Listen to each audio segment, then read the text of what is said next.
Because only join this broadcast. Imeto makana share button. Share this video for me.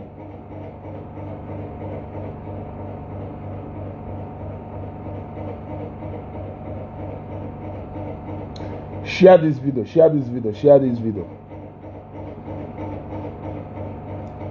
Now that Senator Ụba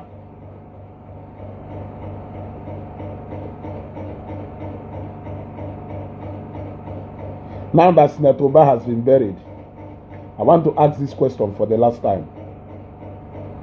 Then we leave it and move forward. Ajugom di ajuju ugboro one. Nse ka nhapụ kene ka mfife ya eme yesterday. Lo and behold, the thing may. So now that he has been buried, I want to still ask this question for the last time. My reason, and I want to make another observation that I will be looking out for. Bless O.T. Peter. Meanwhile, one Jpac and Amonolo. I know pass all my game yesterday or this morning. Called a video. Was it yesterday or this morning? Called a video. You got to go.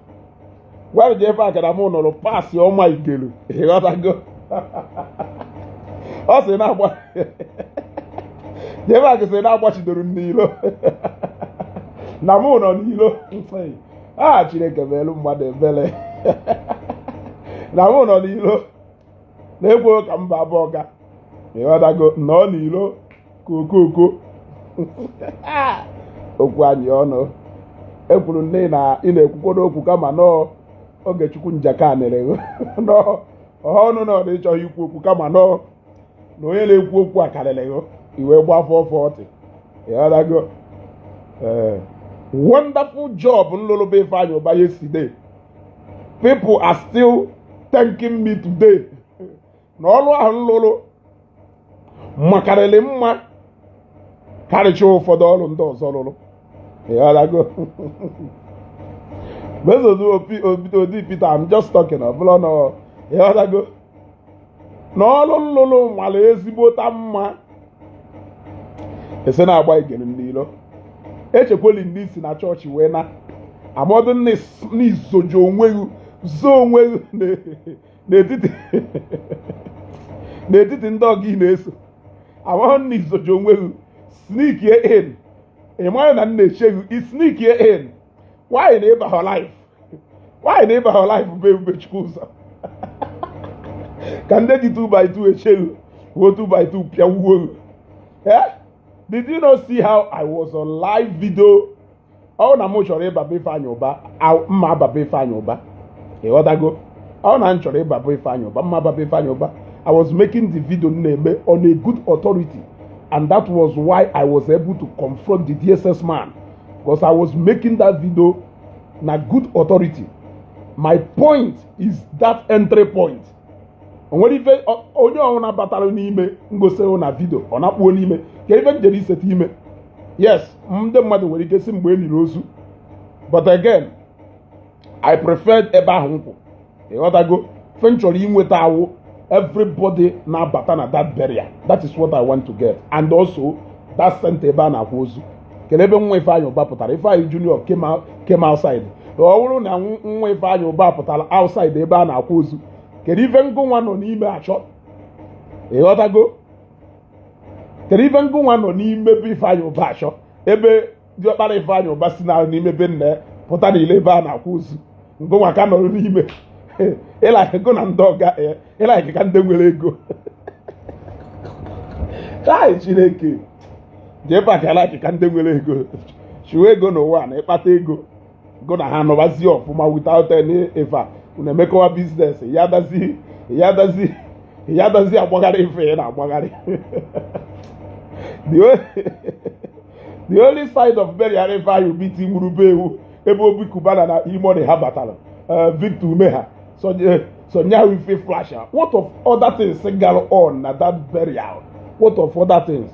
If truly now your intention is to show ndị anọrọ na Nigeria what is happening be Ebubechukwu ụzọ ịghọtago onye mgbe otu ọga ịnakpụrụ n'ime akpa o buru wee bukpuo n'ime ebe ahụ ruo ebe a dọdọrọ ana ịha ba life ka e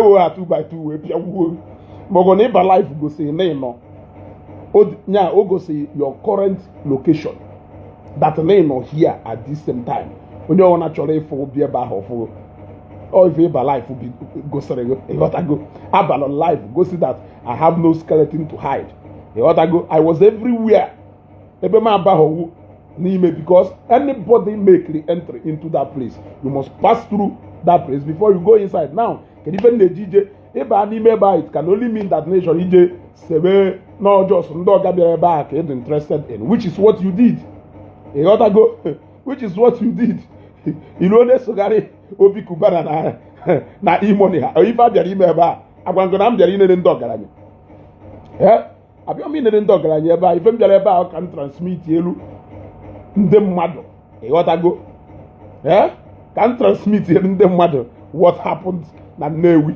ka ndị mmadụ fụ who the man Ebubechukwu ụzọ is or was because no nwugo so that is all so my brother ife a m chọrọ Jpac ya ife a m chọrọ ndị ọ ma na ndị na-achọ ya etu si achọ ya ka nkụ ọ pụta nwunye onwe ya nwe pịokpuo n'ime evụrụ Jpac ịma okay Obiora Joyce Chioma thank you very much you can now zoom out to a page where my short people are piam yodana Jpac ịma ya like ịba live be Ebubechukwu ụzọ kele ebe omebughe ọ bahọ live na nke ebebi ọkụ ọ bahọ live ebe niile ochie na ịbụnụ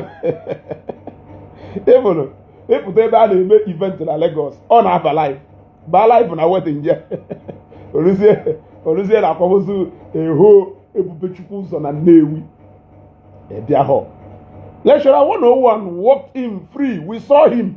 Did you people not see lecturer 101 mgbe ọ bịara Jpac zo n'ezo n'etiti onye ma ofu ọga o nwere ike onwe ofu ọga ya na-ewu wee bịa uzu nwe na nke ọga ahụ wee pịokpuo n'ime.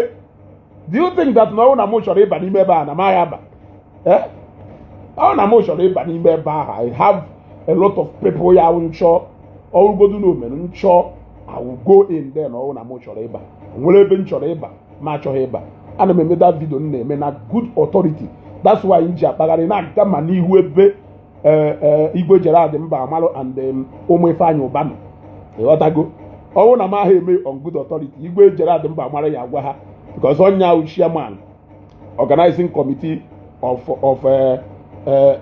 that burial ịghọtago so no ọha ka asị m pụọ so kedu ife ị na-eji emerụ vidio n'ime be Ifeanyi Ụba enichahụ ozu akwamozu niile pụrụ n'ilo ịghọtago enichahụ ozu akwamozu niile pụrụ n'ilo onwere ozi ife anọ n'ime eme so o nwere one thing m chọrọ ikwu more about Ifeanyi Ụba before I finally put that matter to rest. Jpac ba life n'ụlọ ụka mgbe a na-akwa Ifeanyi Ụba ọbahọ life bụ Ifeanyi Ụba egwu ha atụ Jpac ba life n'ụlọ ụka mgbe a na-akwa Ifeanyi Ụba ụlọ ụka is an open place for anybody to come even some people now from ụlọ ụka ụfọdụ now from ụlọ like we know Bianoha from church wee na o nwere some senators and ndị sigasị Fabia see from church wee na church do open for everybody it is open for all ịghọtago so ọ ba life n'ụlọ ụka mana ọ ba life bụ Ifeanyi Ụba egwu ha atụ ya ịchọ ka ewe 2x2 pịawuo ya makwa ndị na-achọ ya ọ ba life bụ Ifeanyi Ụba ụmụazị Columbia boys wota ụmụazị Columbia boys ịma na obi adịghị mma na Ifeanyi Ụba nọzie. ụmụazị Columbia boys weta wolu plank pịawuo ebe Ifeanyi Ụba ozo n'etiti ndị ọga ngwa nwaanyị o ji wee ba life n'ụlọ ụka rutebe Ifeanyi Ụba ọba life ịhaji onwe gị ajụjụ ha ọ bụ ọga ka ife na-eme ọ bụ ọga ka nke ife na-eme n'ụlọ ụka. I intentionally did not want to go to church service there. I came home n'ụlọ. Now ịba n'ime be Ifeanyi Ụba apart from mgbe a na-enyi ozu epikrom interest ịbara n'ime ebe a epikrom interest ịbara n'ime ebe a ọ na nchọrọ ịba n'ime aba n'ime nche ịba n'ime ebe VIP ebe a nje mee vidio nwanne nnyaa aba m n'ime ebe a but ebe ndị interested na that entry point ebe ahụ m nọ that is where the main funeral is going on. Onwere ife ịba n'ime ma na onwere ọga ị chọrọ ka ije marụ na ọgọ na ebe ahụ ndị like ndị nwere ego go na ndị nwere ego mezie ekpere ka Chineke mee ịkpata ego ka ịwụzie onye nwere ego ịghọtago ka ndị mmadụ chọwazie ka ha esi wee meet iwu ka ndị mmadụ enjoy wakwa your company ịbịa ha mmemme ị na-achọgharị ndị nwere ego. The most captivating part of that burial you should get ịghọtago are those people who are gathered in numbers. Are those people who are gathered in numbers. You need to show people the man Ebubechukwu is. He is a man of the people. So while you are showing the big men that are coming, you should be showing other people who are gathered there for him. That was what I intended to show people with those videos. Okay, Calvin Jerry, go to the page where they behave like men and zuzu out of this page. They got another one. Onye nke adelu, you always mock Jpac. Why? I will pardon you one more time until you write another thing, because you also watch his video.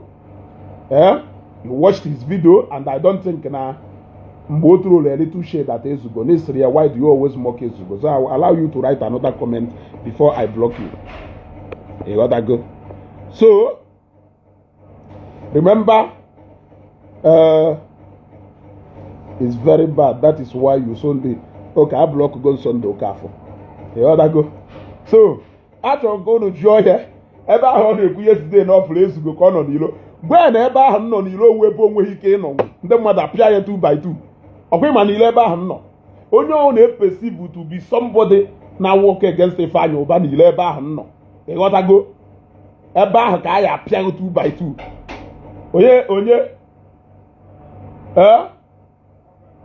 Onye patron da oge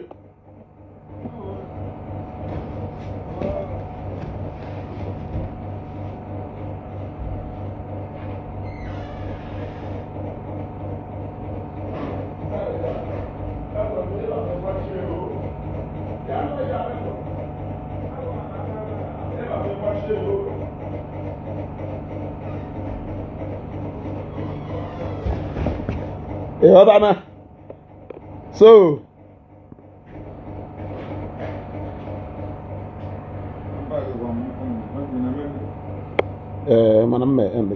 so eventually ikwu n'ụtụtụ adọrọ ọhive gbagwojuru anya. I actually wanted to say something one more time before, since Ifeanyi Ụba has been buried, but I decided to okay, Sunday Okafo, bye bye for good. The other go, my brother Emeka Michael, kwụnụ nka mgwenu onye kwara ka mụnwa wezugo na-atụ ụjọ. Mụnwa wezugo na-atụ ụjọ. Mụnwa wezugo na-atụ ụjọ. Gwanụ Jpac na nsịrị n'ebe ahụ nkwu yesterday with the main point of attraction na burial Ifeanyi Ụba. The other go, if it's sure for you, come and stand around that place. Can the mother for if alive na church, rutebe Ifeanyi Ụba, ịgbafelu ije zone etiti ndị ọga ka nwee ka pịokpuo n'ime belu Jesu kere ana. You couldn't even move free. Nnewi City was live. Onwere onye ọ na-atụ egwu. Anedo online, they were there broadcasting. Onwere onye fa na-atụ egwu. eho Jpac okwu anyị ọnụ special pụta zoo ka nwee ka na kpuo ị ga-abịa live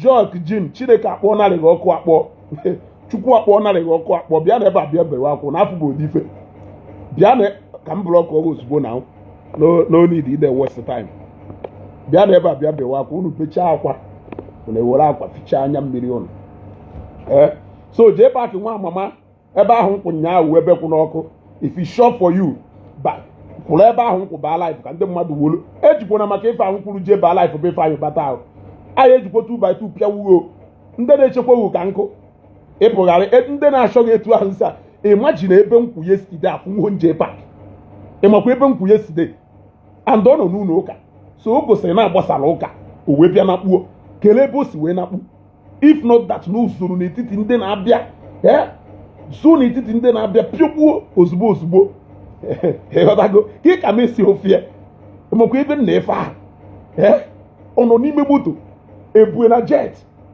o disappear na etisapia ka ị ka okwu anya ọnụ si wee pịọkpụkpọ Ifeanyi Ụba if not that he is hiding onye nwụdị face cap na ife ọ ya eji wee kpuchi anya o nwere ike wuru ma face mask okpu face mask Jpac kpu face mask yesterday ọ na okpu face mask mma afịa okpu face o ya ekpu face mask ruo ya ebe wolu glasses tii n'anya wolu face cap tii n'isi ọ kọvachago up na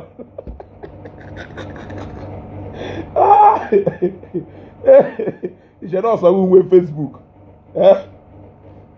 ịghọtago sọsọ imoni na obi kuba na ahụ ndị bịa bụ Ifeanyi Ụba nya maọbụ ndị bịa bụ Ifeanyi Ụba nya jee watch my videos ka ịfụ dignitaries bịa bụ Ifeanyi Ụba nya ịghọtago ndị ịfụ ha anyị nụ afọ ha mgbe ha na-abatacha na mgbe ha na-apụ so that is by the way so ife m chọrọ ikwu briefly before I end this broadcast is that it was yesterday that I actually confirmed because oge m fụrụ ya before akwa Ifeanyi Ụba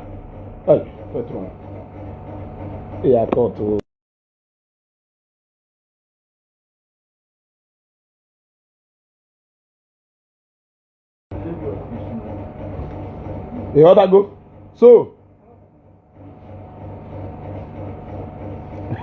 n'elu imonet ọ sịrị I told you are going to see him for where see him for where ka ife ọ na-esoro eso I have been constantly asking a question since eji wee bido preparation of Ifeanyi Ụba's burial and IV yepụta eme burial announcement. I have been asking a question about this cathedral church of the Catholic nọ na Nnewi and everybody has remained silent, not because I don't have any information about that, but because I wanted somebody to tell me something extra that I don't know. But now that it has become so clear that they intentionally did what they did so that even in Ifeanyi Ụba cannot be accorded the respect and honor he truly deserved. We are waiting for you people on the inauguration of that cathedral. We will also go to the stone Ayamapedo na that cathedral. I want to see how you are going. You have denied him the honor of being celebrated, his mass being celebrated in that mighty. Look, that cathedral Kaaba, everybody. Only gara na St. Peter Clever. Ebe aka arịụka chọọchị ahụ abalụ ndị mmadụ ịghọtago ugoro ya Azuka chọọchị ahụ abalụ ndị mmadụ ịghọtana go there and see what happened yesterday whereas na enwere a cathedral do big enough to accommodate everybody. That cathedral do big enough. He made sure na that cathedral no in the biggest capacity no sikike no onwe ife ndị Catholic na-eme na Nnewi diocese a oya ba at least 70% of people here are there. Unu deny yeah. One of my friends from Malawi yesterday. Na asimezugo. Eniziri Ifeanyi Ụba ebe ahụ na-ekwu na church nsi akụkọ ị na-ekwu okwu onini. Akari ụka na cathedral. Akari ụka na cathedral. Look at Sunday clergymen bịalụ there. How were they able to fit into so clergymen bịalụ na St. Peter Clever yesterday? They're capable of taking almost the half of that church. But there in the cathedral, enwelu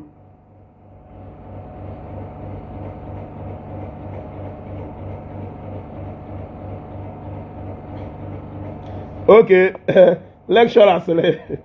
Oh, even lecturer 101 sele. Me and Mr. Jpac greeted at the church first. Later, inside the VVIP, we greeted again at the grave of Odogwu. I told him you were outside going live, and he said you should have entered. He said you should have entered inside the VVIP if to say you be real Nnebuwan. But I told him that you chose to stay outside to do your live video. Anyway, yesterday was well spent. Mr. Lecturer, thank you very much. Man, I only got to make fun of my now. About me, Jeffia, because I'm not sure. What I go, I'm not sure I can buoy in a camera. Or even not sure that yesterday. Only got to make fun of me now. What I go, all right. All they want this time about me. It's on your beam. I found Yanya for the face mask na face cap. We put you win or that, you know. But that one aside. So as I was saying, the clergymen alone, that the cathedral has not been consecrated and could not be used for any ecclesiastical function, better mass of ecclesiastical function. Besides, his family would want to bury him in his compound as most. Anastasia Amadi, na that particular church cathedral, Kakalo, Bishop Odiri Okeke, Oka, Mwe Emery sent forth also. Now that cathedral, una epusne phone no mano gawi phone na ato. E what I go? O gawi phone na ato. Jpac is a big guy. He can be outside. O na ha atoro. Nwa asinete, diobala asinete Ifeanyi Ụba. No with ụmụnne outside. Jpac was a big boy. Na only maybe nne. Onye with the compound no outside. Onye sizi ukpobia no inside. Imo na ete show na ihe olodo. He drop another comment here make you sense about block one immediately. Him and then go enough time na this page. He drop another nonsense comment here, I block you immediately. Once that Ifeanyi Ụba ụmụ nwoke niile Ifeanyi Ụba mụrụ. Even the daughter later came out. Only the wife is meant to be inside with people who need affair. The only event he do suppose he take in Nime Ifeanyi Ụba mgbe ebunatala ozu and mgbe jenie. Every other thing happened outside. You know, I'm na big na Jpac obey the Ifeanyi. Ndo wo ha compound ha no outside ebe ahụ no. You know, I'm na no n'ime. Ndo owu compound ha o ha nwe ime compound ha. Fedi na Ifeanyi Ụba no ebe ahụ ha nwe. They were all seated outside receiving visitors that are coming to see them. Onye ona na aba n'ime ebe ahụ, onye chọrọ ijefu nwunye Ifeanyi Ụba wee pụta n'ime ebe a na-eme ife. So what are you doing inside there? Or ebia akwamozu ọ na-ewu a cameraman akpọrọ ka ebia cover event. Ebia luo ị na-akpọ n'ime VIP. Jedo noran. Ya nozi ebe visitors na-abịa akwamozu ya ada abịa. How will those people? Yes, of course, Guru, he mentioned my name yesterday. Ngwajezela ahola. He mentioned my name yesterday. Jpac mentioned my name yesterday. So now Guru no mention my name Guru. Can you now go and sleep? Tatafo. So as I was saying, Akalo Okeke service here na that cathedral before poor. Now, yes. So get even if I am no politics. You know that no politics. And I say the consecration of the cathedral. What are you saying? This is somebody J.G. Wena another cathedral. The first launch in email about that cathedral. It is not getting to anywhere. He took up the project. Yes. He took up the project. He took up that project alone. Look at there. We were up to 80% completion. He wasn't even known since honorously for the inauguration of that cathedral. He was not given the honor of celebrating his mass inside that cathedral. Now the consecration of the cathedral. But he even got it ready himself for the service emelu Bishop Okeke. All those things matter anywhere. It doesn't matter anywhere. It doesn't matter anywhere. After all, it's not as if he will be anywhere seeing what is happening. But an honor well deserved should be given to somebody who deserves that honor. Okari hetua. He should be okay. Orugodu na-ebu ya ebu. Bata n'ime that cathedral. Bulukwa epu ojebe se ka ari uka ebe ni. It will mean a lot to show that Nahama no had earned money mmadụ ka onye ahụ tụwiri n'ime ebe a. I hope na the day I inaugurate that cathedral that no na ya eji politics wee do away with na this cathedral was a na-ede ya ede. Ịghọtago like ị gaa na nke dị na Akabuku ederie started by so person completed by so person. At least you will give the first person that started it an honor. Ịghọtago an honor. If they celebrate his mass burial in that place you are talking now, will it change anything? Will Ifeanyi Ụba come out from death? Eric Onwuzu, amolom ebe ino, amolom ni no Lagos ke no Kano. But I don't think that, God forbid, na oni ibisha ndogo wenwe ebe ino. What is the essence of bringing you back to your father's or your husband's house to come and bury you? Will it make you to come out? Will it make you to resurrect from Onwu? Ono na ada aju nonsense question enwe isi. Luna na aju ajụjụ ka nde why na nwanne wu onye nke nwa n'obodo oyiwo spend their thousands of dollars wee bula akpati ozue onwe n'ozu nke ibunal from Zambia after COVID. Ibunata that guy from Zambia to Nigeria ebe cost close to $10,000. People contributed now. This guy ebunata na St. Mary's nke bo obodo kwuru anyị niri ọkwa last month or last 2 months after Easter. That guy makwa ego ne nde be anyị nọ na nde nzukọra Nnewi na China makwa ego ne ha ji wee bunata that guy. If I'm not mistaken, ha ji over $10,000 wee bunata that guy. Oge nke anyị dollar elu bụ na mana keta they spent over 16 million to 17 million wee bunata ozu that guy from China wee nie ebe nna ye na St. Mary's ebe. So will it make that guy to resurrect? The answer is no. Why are they doing that? To give that person the honor. The honor. Ogo newe ndu nifa ha na akọ one other thing. Otago. Newe ndu nifa na akọ one other thing ogo o. Nifa ha na akọ one other thing o. Mu chuzuri na ebe nno gboro ebe nno we ba na akwa ozu. Onwere ife a na-emebe Ifeanyi Ụba o. Ebe a nno we be the bury ha na-aga on. Ebe akwa ụmụ Ifeanyi Ụba niile dono. Otago. Also because it's my father's compound. Because it's my father's compound. Now, but it will not make you to. It's not Batiabini. Yes, not Batiabini. So, because Ifeanyi Ụba JK, where other cathedral is enough reason to take in there. So, taking you to your father's compound cannot make you to Sinat Batibini. Taking it, holding Ifeanyi Ụba's burial mass in that cathedral will not make him to get up either.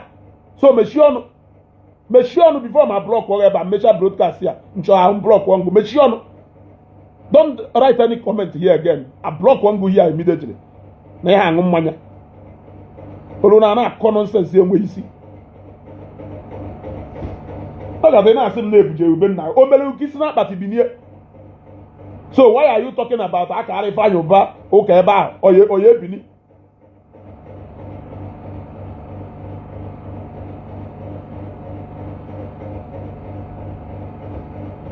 So, keri ife kpatalo na aka hole Ifeanyi Ụba ka na cathedral. Look, let me tell you.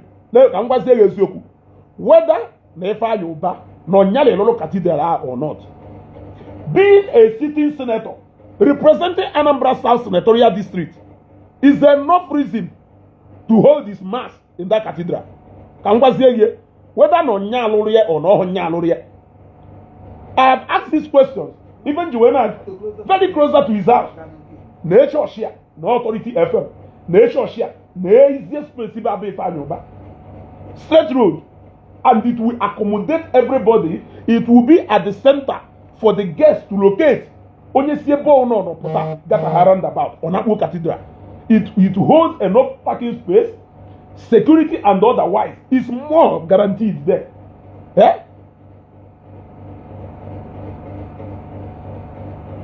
ma na-ebu ebuje ebe Igwe Nnewi ka ebujere ebe Igwe Nnewi o si ebe ahụ bili mmadụ ọ na-enwugoro ebuje ha bụ Igwe ịghọtago. He was showed an honor of taking him to palace Igwe bugide ebugide n'ime Igwe's palace. Igwe fear because of Gono, not because of the members of Igwe's council. He said enough reason to take him to the palace. He was given the honor well deserved before we proceeded to his house. He was taken to the Red Chamber in Abuja because he was one of them. So why did they not take him into the cathedral that he's building? Cathedral. He will come in there for the last time before they will take him to his house for final burial. You know, I cannot that thing. Now, Ebekon this video repeatedly. The reason Nje made that video, no only reasons do justifiable. Battle age we made that thing. No or no he come and if they do. Can somebody there in the comment section or can somebody form na phone sim if I have to akosiwedo. Asimo okay. That is why you John mad. Or is it a doctrine under Catholic Church? If it is a doctrine, it is structural. I can't change it. They simply followed what is there according to their doctrine. But if it has nothing to do with doctrine, it means it is man-made. Very simple. Yes. If it has nothing to do with doctrine, it means it is man-made. Now, those people who made it to be so, what is their intention? What is their intentions? Look, let me tell you. Ugwu a na-akwanyere mmadụ n'ụwa awụ onye ọnwụ na-akwanyere horugo ugwu mgbe onye ahụ nwụrụ. Onye ọnwụ na-akwanyere horugo ugwu mgbe onye ahụ nwụrụ. Malụ na gụnụ. Imagine. People a na-ekwu na Ifeanyi Ụba na Gabros nwere okwu. Ifeanyi Ụba na Gabros na ha nwere okwu na ha adịghọ na mma. Ịghọtago? Wish of course. Onye ọ na-anọ na Nnewi. Mana Ifeanyi Ụba na Gabros nwere outstanding ha nwere. Ịghọta ife na-ekwu. Ya, meghere ụzọ. Ghọtara ife a na-ekwu, ịghọtago. But yesterday, during his funeral, Gabros and Innocent came to that funeral. What does it show you? What does it show you? Are they really eje n'ọnwụ? Ọnwụ na-esettle a lot of things. If ọnwụ esettle họrọgo na mmadụ. Man ịgba wicked. Ịgba wicked iwe ekwensu. Esemokwu ọnwụ na ọnwụ esettle ịgba wicked. Iwe ekwensu. Mmadụ ya agwa ya n'ihu. Gondo ka a na-agwa m ife. Gondo ka a na-agwa m ife. And when they came there, they were there for more than close to 3 hours. Ha no there way back talk. They went inside. No, you don't know. I'm on time. How you went? I make phone na chalote akana. Bola voice won't happen. Man speak if I sharp. You want to go? So can you find good if one do between go na mado on where are this settle here? Forget about it. Don't worry, galaxy generation to generation. Yeah, the highest respect here. You mado no nya. E catch etapa. No nwelu ife gu na onye ahụ no nweburu mgbe ife nya onye gu na enwele okwu nwụọ ohozi okwu ahụ do at that point we very salon e wadago ife na-eche ekisi iwu the good times gu na onye ahụ spend mgbe onye ahụ mgbe gu na onye aka no gu all the memory ya dazi abịa n'isi ịkaje na akaụntụ on ife na-esere ụlọ onye ahụ wee nwụọ ịgba weekend ịjọrọ njọ also, please, have they dedicated the cathedral or is this very incomplete? Cathedral is almost 80% completed. Ebego event in Imeda Cathedral. Yes.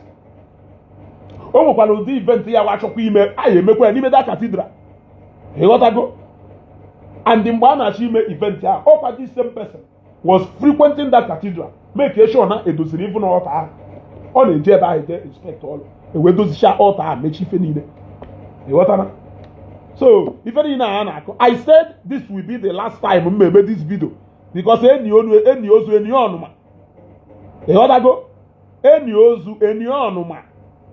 So, hence no onye kwuru elowa get down 6 feet na ana. Otilo. Mana ọwụrụ na ife ahụ emere ụtụma mmeji ọwụrụ ịghọtago ọwụrụ because I've asked people to brief me ka mmalụ na ọmụwe onye na-eme the mistake na ọmụwe onye na-eme the mistake ịghọtago I've asked ka mma na mmadụ ya asị m ọmụwe onye na-eme mistake na ife ezugo no ife iyi na-ekwu ọdọ suppose according to Catholic Church na eke esi suppose isi wee mee but nobody has told me according to Catholic Church meaning that it was done intentionally by who and for what reason by who and for what reason ka cathedral mmadụ spending over 600 million over 600 million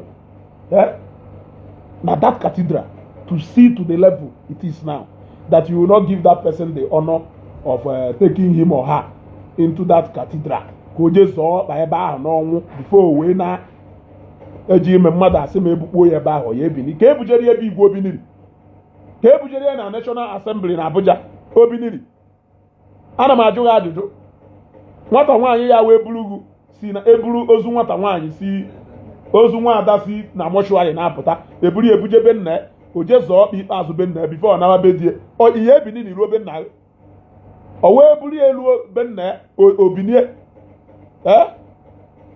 of course Pepe Snow he was buried in Nnewi he was buried in Nnewi emere nkanka politics ya na-eme megide emere nkanka politics ya mere n'ọnwụ you denied a man the honor that he duly deserved because you want to prove a point your own honor will be denied to you no doubt igwe niile jekọ n'ụzọ igwe niile jekọ n'ụzọ ụfọdụ sef mezielu mgbe ha nwụrụ ụmụ ha sebezie okwu segide okwu at the end of the day sef eweruzie compound lesi onye ọbịa bọla ozu ọsọ ya ọbọla ozu jeta n'ọfịa ma ọ ọbọla ozu je n'igharị ebe ọzọ ịghọtago ụfọdụ sef nwere ike mgbe ha nwụrụ ọnwụ redịkụ ka a ya eredịkụ ha ịghọtara ụfọdụ sef anyị akwa ụmụazị segide okwu nke na anyị abịa in unity ka e wee kwuo ozu o nwere ike 4 years akwabeghị onye ahụ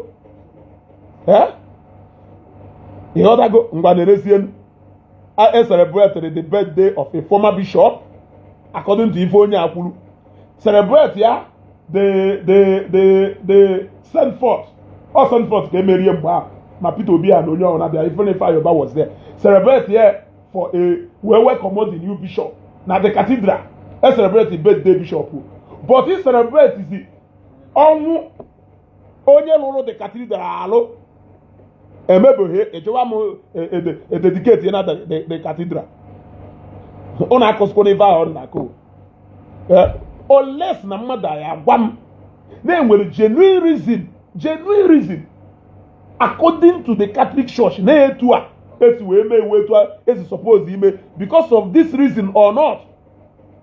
Yes, Daddy, Daddy, thank you very much. The burial mass was supposed to be held at the cathedral, considering his contributions to Nnewi Catholic Diocese, not only in the cathedral, even in Nnewi at large. Are you telling me that Ifeanyi Ụba wụ onye Anglican no na Cathedral Church of St. Mary's kaya hold mass here? A sitting senator representing Anambra South, because no one onye chọrọ ikwu na Nnewi na onye ọ na mechiri ọnụ mma ekwu. In fact, last time mma ekwu n'ife maka nkwu na last time mma ekwu ndị lụrụ a na-enwebezi aṅụle mma ekwugide oprikigido na mind of ndị ọntị na mmadụ respond otu ife a na-ekwu. Pepe Snow, it was not celebrated at the cathedral. It was n'ọnwụ ka ha gwaziri anyị home church the home church Ifeanyi Ụba, which is St. Peter Clever. It was n'ọnwụ the man that was identifying with both the Anglican Church, Catholic Church and other denomination. Oluzie n'ọnwụ ha jezie tụọrọ anyị aka ebe home church ya wụ ka anyị mara ebe home church ya wụ. Ọ ife ejezi mere anyị.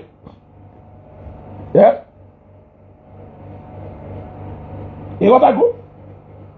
So mma emegide ekwubu nnọọ last time dịba mana ọha last time. So ndị ahụ na-eme a lot of people to surprise people were calling me, but Ezugo, if Ifeanyi Ụba or cathedral like us, Ifeanyi Ụba na-alụ. A lot of people actually want to see that cathedral on alụ.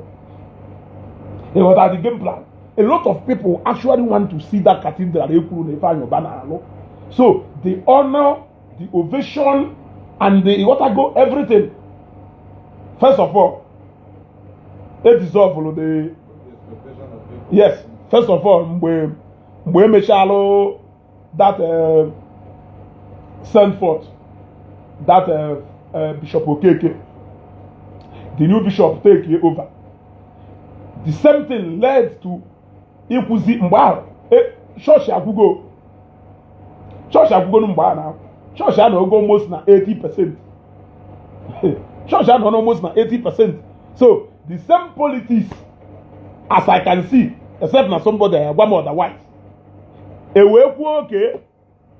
Now you work as the project. Now Ifeanyi Ụba as a single individual. Measure you open for people to contribute money. Building committee inaugurate young madu there in Ime church. Which of course I will not mention the name of Onye I inaugurate May chairman building committee. I inaugurate the idea. From that time I made that thing to now. How long? How long? It wasn't done last year, if I'm not mistaken. All 2 years and then to one for 3 years college. Either 2 years or 3 years college. From that 2 years to now, I complete that cathedral. The whole cathedral Aloha Goyo. Yeah, the whole diocese. Aloha Goye. Still, take away 2 to 3 years from how many years in Nake Ifeanyi no that cathedral single-handedly. Ewu or Hamwe. Afọ na-egbu agụ na-egbu afọ na-asa wewu ọhawe ụna amaghọ. I am sure that no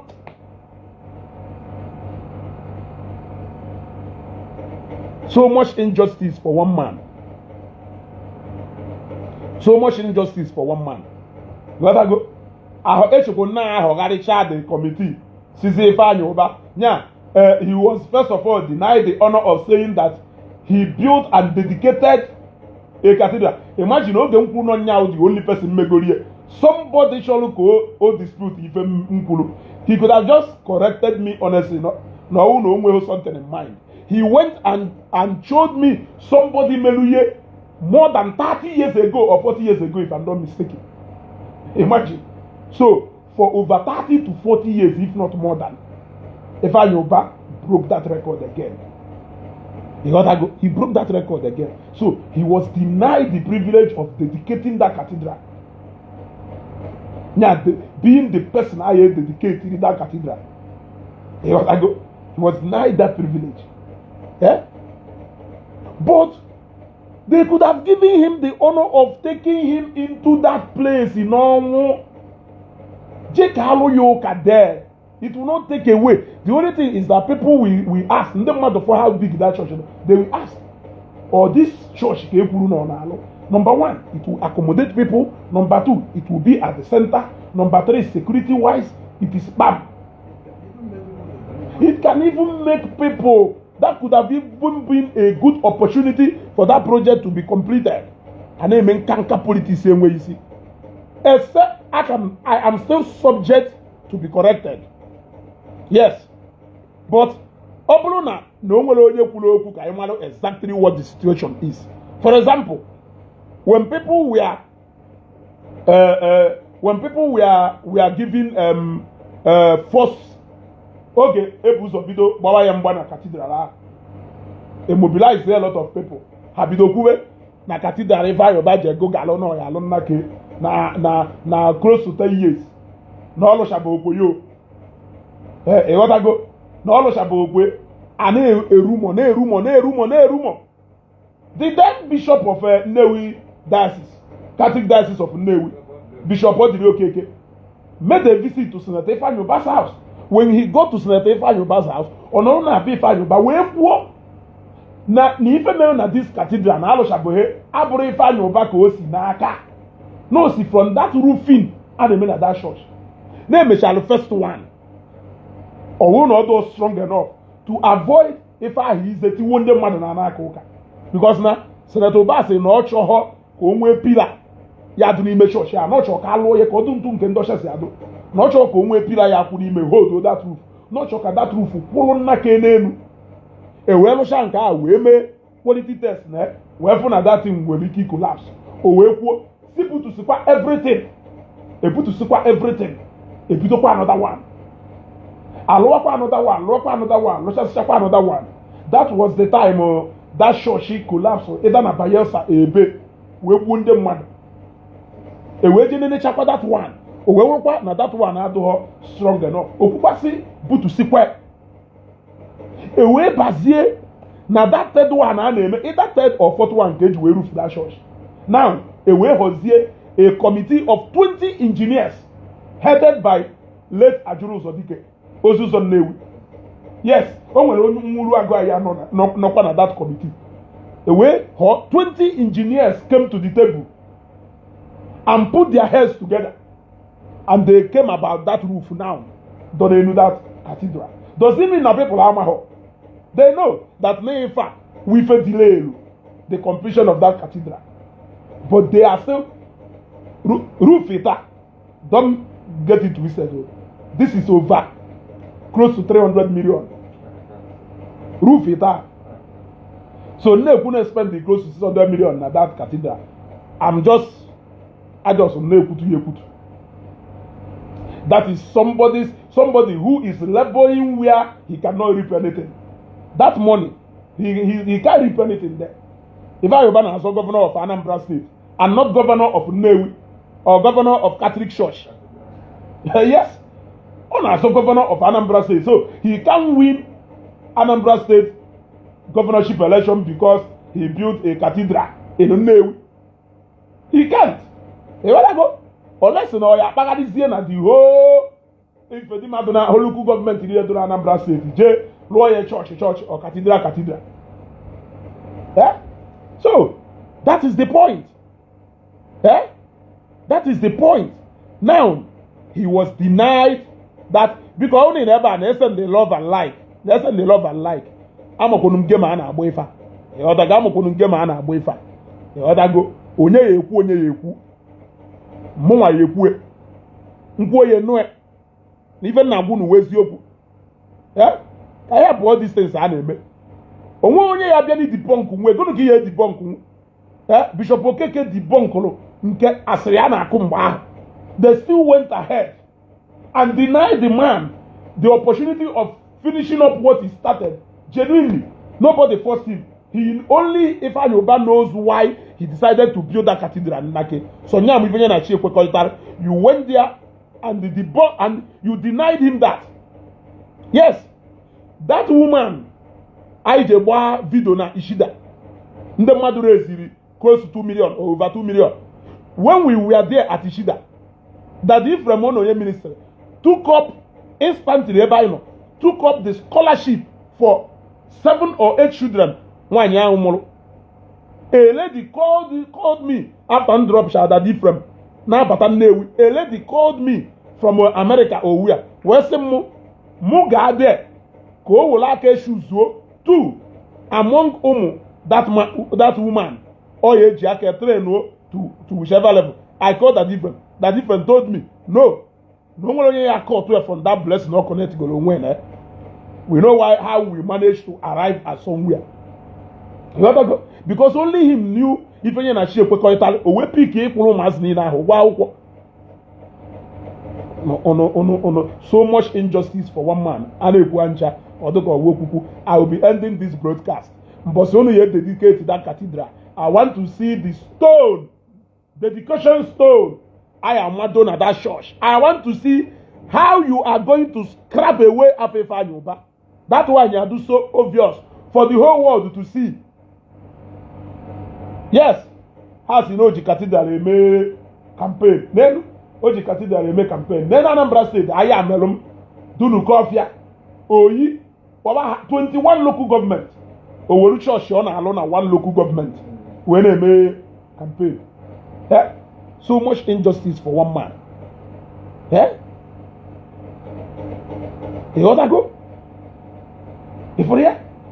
An individual can build a parish church, not a cathedral. It is not anywhere in the world. The bishop is right. If you give a problem. If you give a problem. If you get one man, yes, you will look cathedral. Yet, somebody who wanted to counter Ifeanyi Ụba, the first person Megolie, mentioned the name of somebody Megolie, but somebody not here now saying that one individual cannot build a cathedral. Now the bishop the right.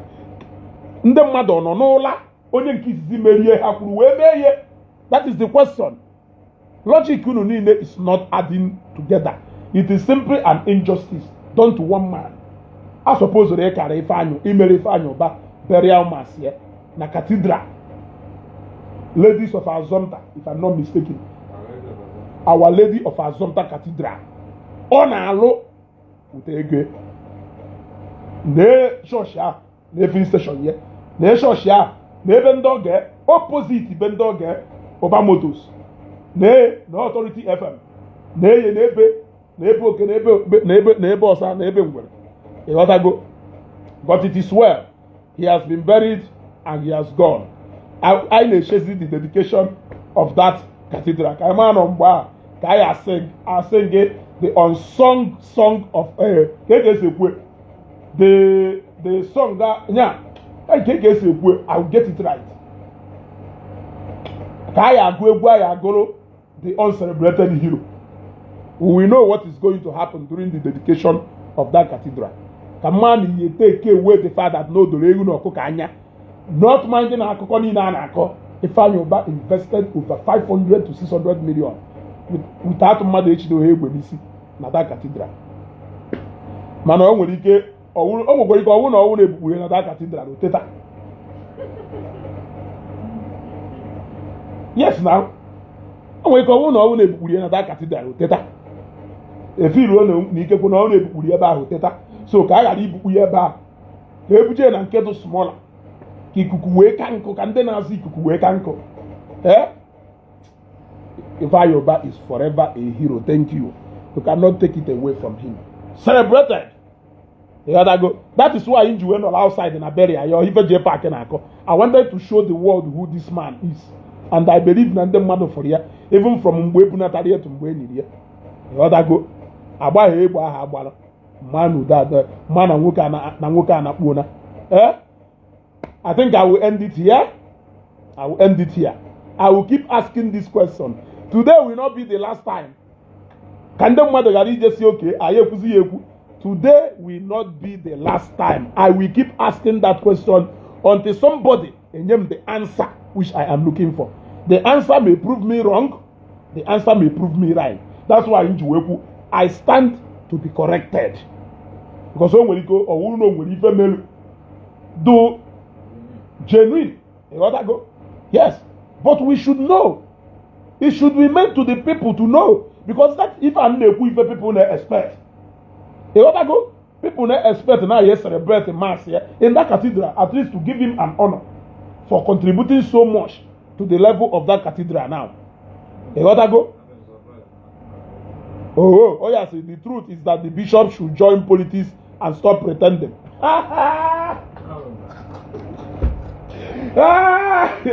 Okay, there was a rumor. See, in case people don't want to say anything, so I said there was a rumor that the politics that first of all took away the completion of that cathedral from Ifeanyi Ụba followed him from Oka to Newi. I don't want to say anything. Can't do any believe. There was a news that the politics that denied him the privilege because Ege can spend, but also Nyam Ife Ojuwechelo Cathedral. That politics followed him from Oka to Newi. I don't know what it means. You can decode it if you want. It followed him from Oka to Newi. And it's obvious that that same politics has followed him even now. I can't say anything about that.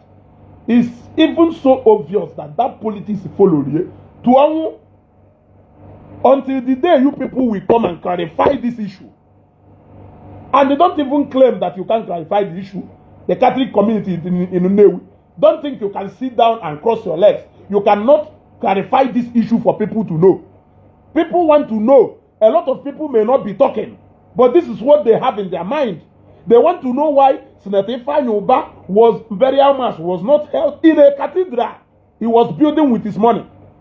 You want to go? If you think that it means that people are very gay, it will keep a mark for so many other people who will like to get active and participate in things of God.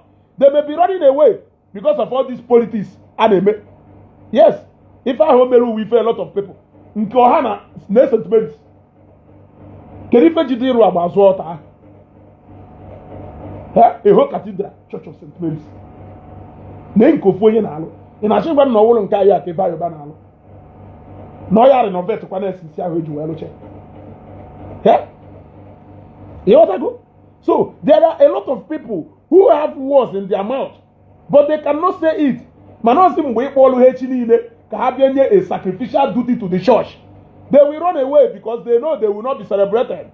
They know that now they will be mocked and they will be humiliated. That is not the point. That is the point. So if you think because people are not talking, you are just going to sweep it under the carpet, then that must be the biggest joke. Because building a cathedral, even though you water 50,000, and they can of ma, now they make church launch. Or we will only take it in Nake, Maluki de Lulu.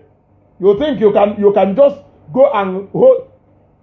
When did people hear about our St. Peter's Clever? That may be his home church. Which I know that Nirukwana church here. Amahom onye loro church here. Amahom onye dosi church here. Man, you na church here. You need to go on ebe home church Ifeanyi Ụba. If you go to that church, with what I saw there in the pictures, or I mean in the videos, you don't need anybody to tell you that indeed this is the home church of Ifeanyi Ụba. So charity indeed, they say, begins at home. But the fact is that people wanted to see him make entrance into that cathedral. So, since in Omeho, people expected the Catholic Church to come and say the reason pattern Omeho. If they don't say anything, it means no politics. What it means is that no politics, except they will come and clear the air, because somebody like me and the 1 million other people are anxious to hear the reason pattern. Na burial mass Ifeanyi Ụba na ehodu na that cathedral church memekari eba iwatago igwachakwa agbalanze media osewo na nti ayeji n'ife enide ya ka okpu aka mmiri na ntị ya n'ife ya n'ife ọsọkwa ya wo no open mpe ma hapụ ya eba ka ọ dụwakwa